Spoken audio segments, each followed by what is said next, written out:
Estamos de volta, família Projeto de Deus. Hoje nós estamos conversando sobre a ingratidão dos filhos. E a gente está aqui acompanhado do Júlio Borges e da Karine Castro. E a gente encerrou o bloco anterior lendo a participação da Neia Oliveira. Vamos dar uma olhada nela de novo para a gente poder comentar. Liguei a TV agora e vi minha história. Fugi de casa com 17 anos, grávida, com o pai da minha filha. Minha família era contra, sofri muito com isso. Meus pais ficaram sem falar comigo por 10 anos e sofri horrores com o pai da minha filha, igual minha mãe falava. Minha vida só foi para frente depois de me reconciliar com meus pais. Clamei muito a Deus que me ajudou. Então, o Júlio, você viu aí que a mãe dela falava para ela, né?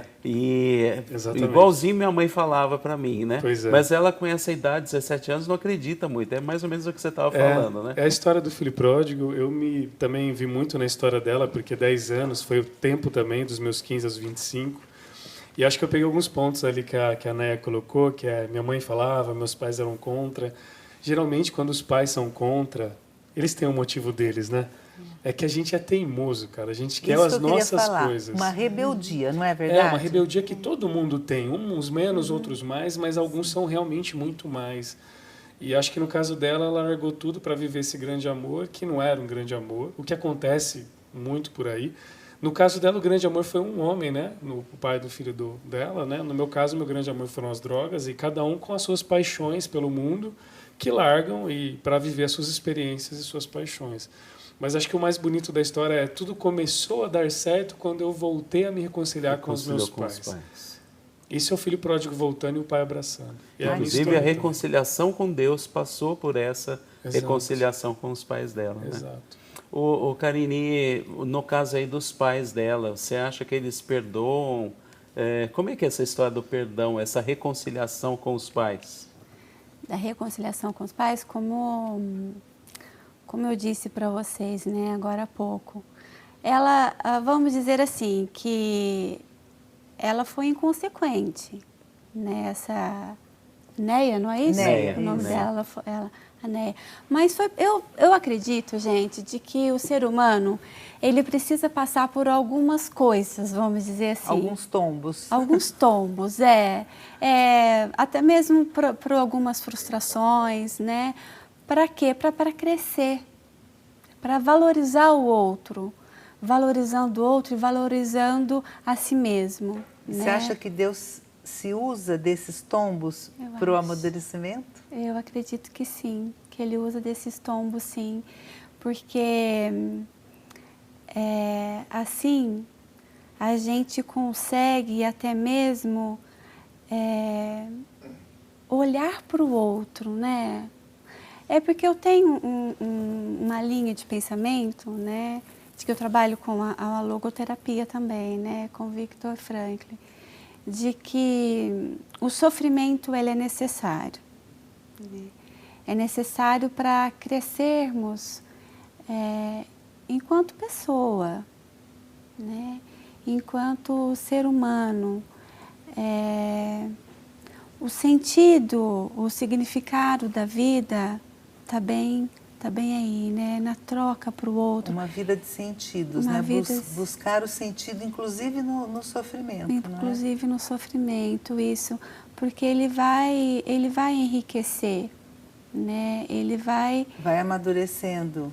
Isso, ele vai amadurecendo e vai valorizando a pessoa que está ali, né? A felicidade, a alegria, muitas vezes está em ver uma criança de mão dada com a mãe ali, né? Passando na rua. E muitos não conseguem enxergar dessa forma. Então, se a gente puder resumir a tua opinião sobre a mensagem da participação da Neia, vou ver se eu entendi direito. Tá. Deus não quer que ela se envolva com um cara que vai maltratá-la.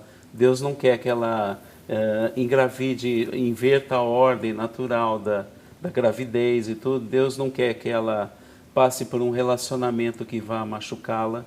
Entretanto, apesar disso tudo, como diz a carta de São Paulo aos Romanos, Deus é capaz de fazer com que tudo isso concorra para o bem dela.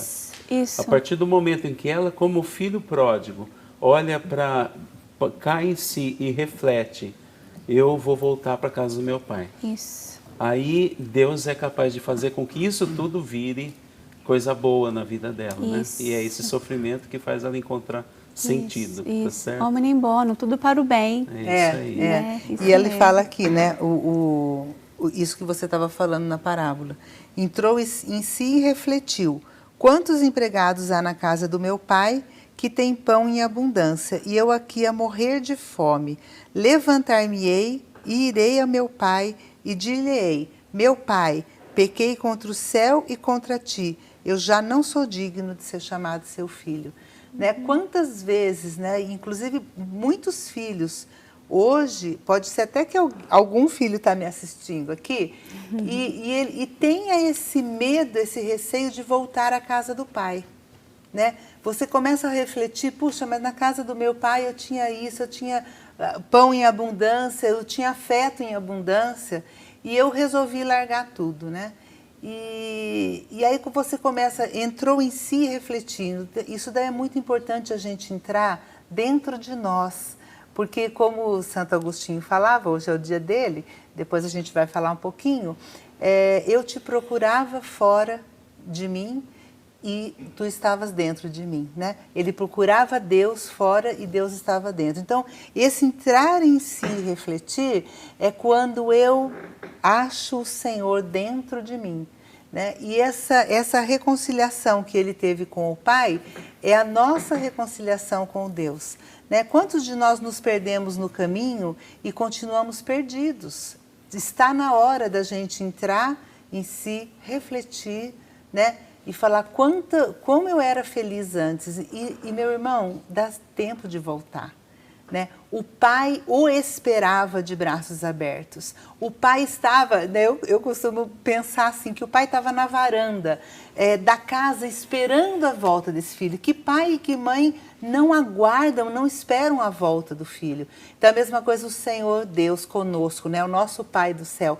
Ele está nos esperando, não é isso? Ô, Júlia, como é que foi a reconciliação, sua reconciliação com seus pais? Como é que aconteceu? Eu queria só fazer um link com a passagem que você acabou de ler, Silvia, que esse detalhe é muito importante. Veja como esse filho pródigo já caiu no momento de espiritualidade, o que eu chamo de despertar espiritual. Ele fala assim, ele pensa com ele mesmo, né?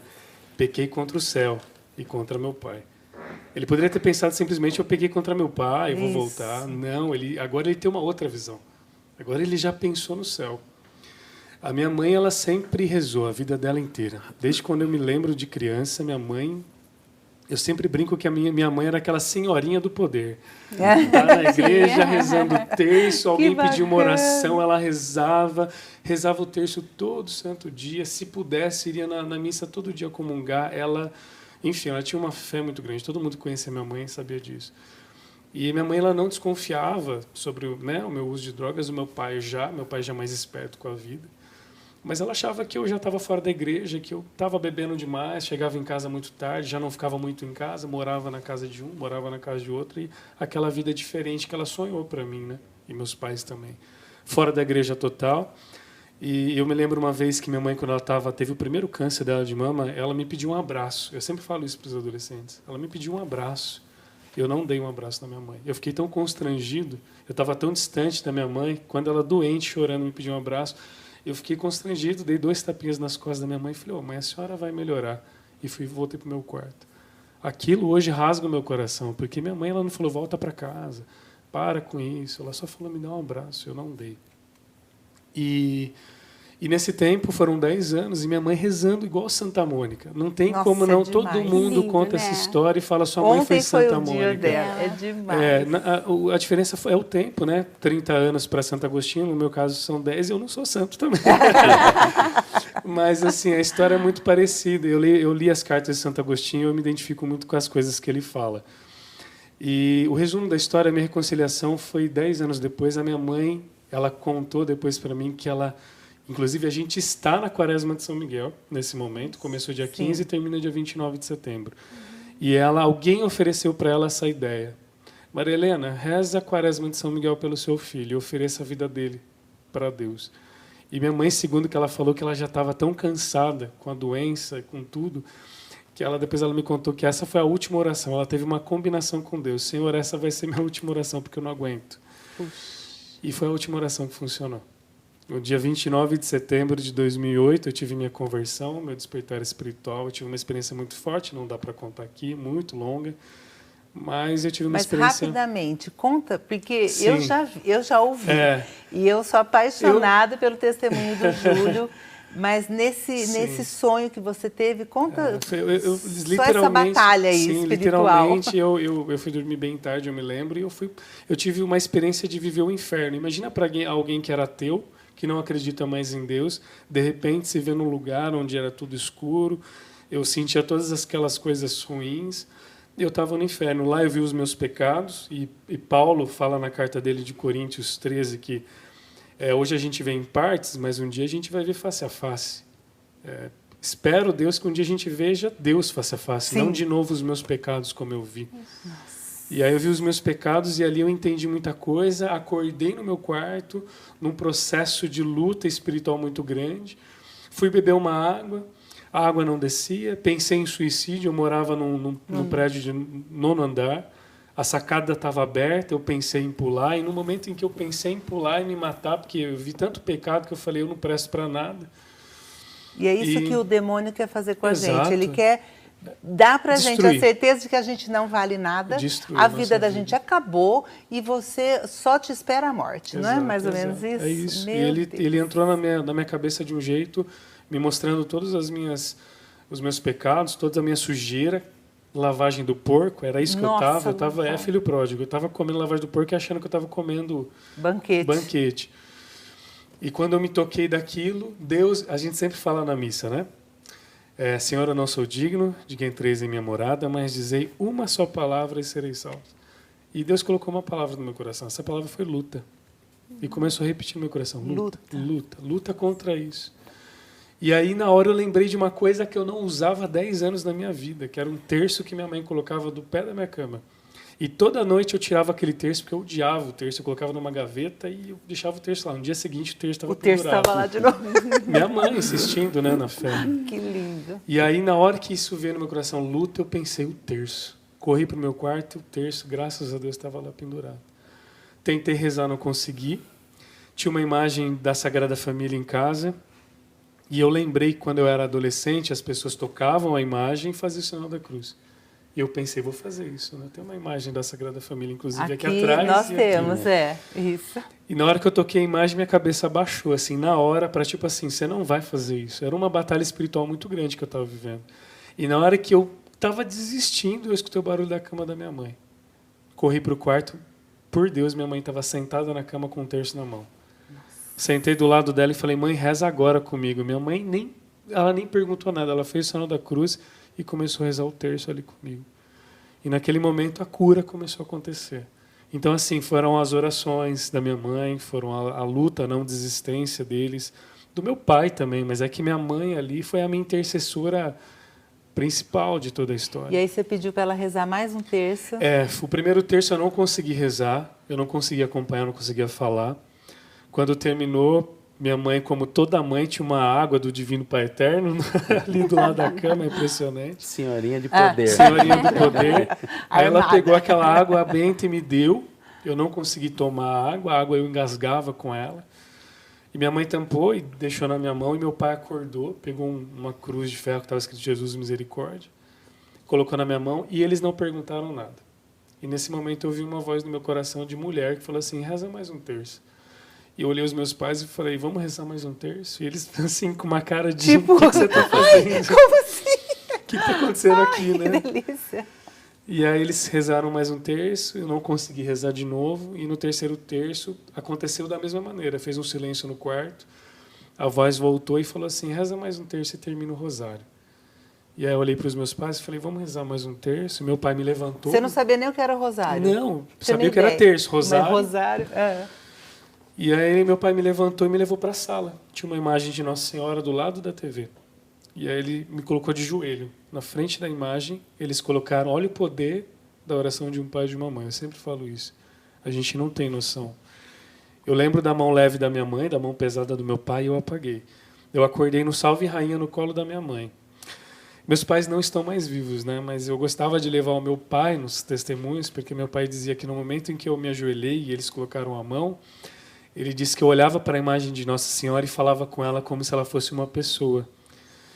E eu não lembro disso, porque eu apaguei, eu devo ter repousado no espírito, eu não sei o que aconteceu, mas eu acordei no colo da minha mãe. E quando eu olhei no relógio, 6 horas em ponto, tinha acabado o terço, uma voz no meu coração falou assim, liga a televisão. E eu, teimoso, falei, não vou ligar. Insistiu tanto que eu peguei o controle, liguei, estava começando uma missa. E no momento da missa, na comunhão, as pessoas faziam fila para comungar, e eu, acho que a primeira vez na minha vida, com 25 anos, eu desejei comungar. E quando eu desejei comungar, a voz falou assim, que para mim é Jesus Cristo, claro. Você quer comungar? E eu sei que é Jesus, porque Jesus na Bíblia, ele encontra as pessoas e ele pergunta. Ele encontra o cego e fala, o que você quer que eu faça? Ele o não cara é invasivo, cego. ele pergunta. Ele encontra uma paralítica, o que você quer? Então ele pergunta, ele sabia o que eu queria, mas ele perguntou, você quer comungar? E eu, dentro do meu coração, falei, quero. E eu estava com água benta. Ele falou, então beba essa água, porque ela vai ser o meu sangue, que eu derramei na cruz para te salvar. E quando eu bebi a água, eu só conseguia chorar. Nossa. Chorava. E foi aí, a minha volta para casa, o meu abraço de pai, do filho pródigo. Foi aí que eu pedi perdão para os meus pais chorando. E aí foi uma vida nova. Como a Néia comentou, né? Reconciliou com os pais, as coisas andaram. Na minha vida, a mesma coisa. Que bom. bacana. Bacana mesmo. E a gente estava falando também no intervalo, né, Karine? No caso dos pais do Júlio, eles perdoaram o Júlio e acolheram e tudo, né? O pai e a mãe perdoam tudo. E explica um pouquinho como que é esse perdão. Como eu disse, né? Os pais perdoam tudo, mas eles não esquecem, né? Por exemplo, se o que o Júlio, né, como foi a vida dele, o que ele fez para ele mesmo, nem para os pais, não foi para os pais que ele fez algo de ruim, foi para ele mesmo, né? E como ele não estava bem, fez mal para ele, os pais não se sentiram bem, porque o filho não estava bem, né? Então, os pais perdoam, mas eles não esquecem, isso fica marcado. Eu costumo dizer perdoar não quer dizer que esquece, não são as duas coisas, né? São duas coisas diferentes. Isso, acho que é uma tristeza quando volta à tona, né? Isso. Puxa, meu filho precisou passar por tudo isso. Isso.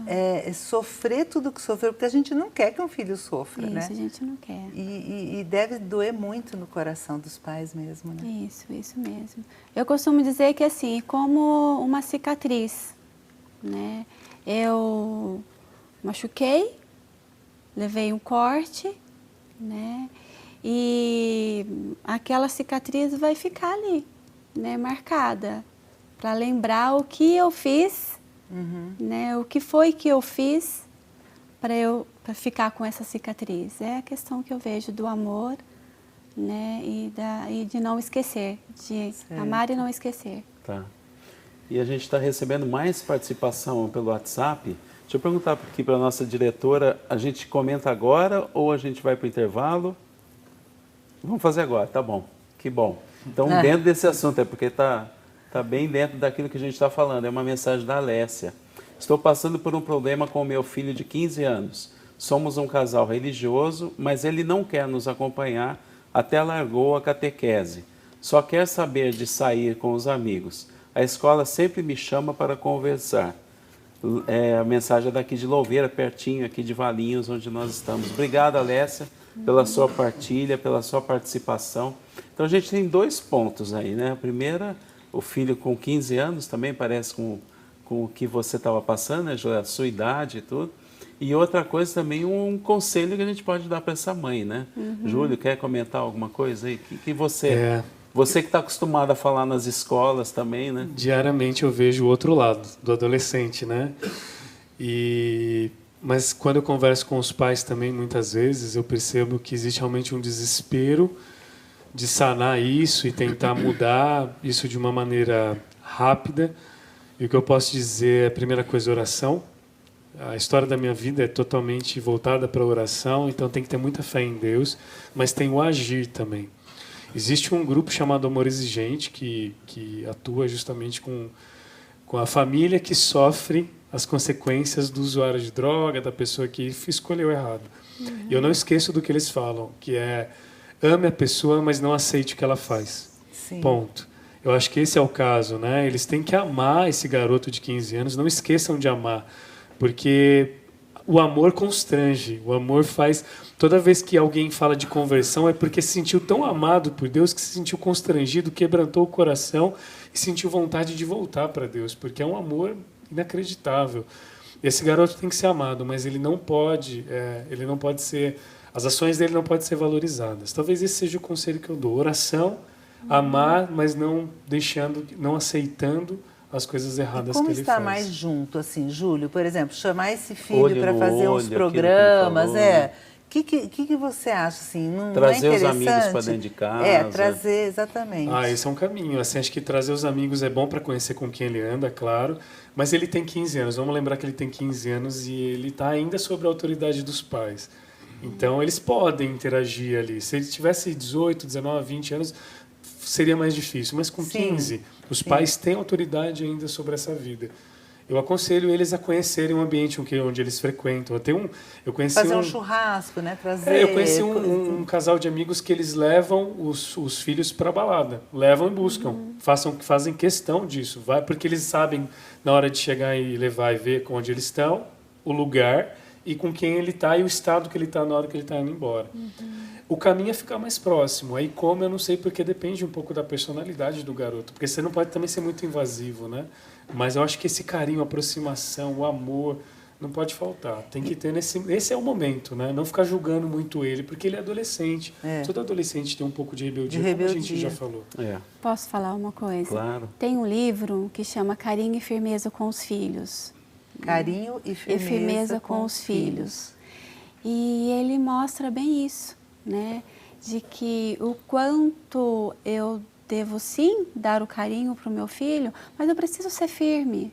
Sim. Né? Eles até precisam disso. Você mora aqui, né? Junto com os seus pais, com a sua família. Você não mora numa pensão. Isso. Né?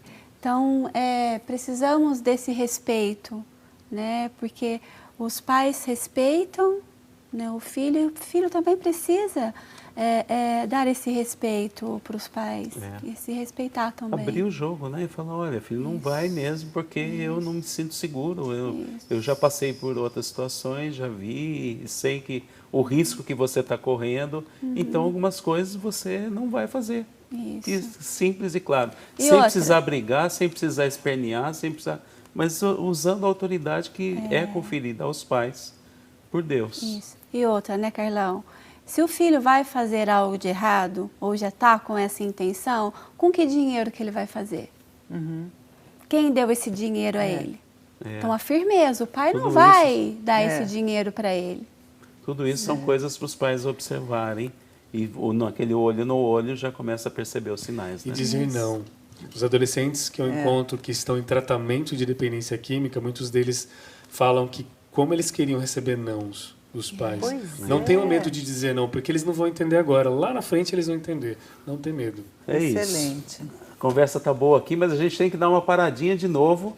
A gente vai para um breve intervalo. Aproveita e manda sua mensagem para cá. Você já precisou já reconciliar com os seus pais? Hashtag sim ou hashtag não, 19 99902 0021. Aproveita o intervalo, daqui a pouquinho a gente volta. Até já.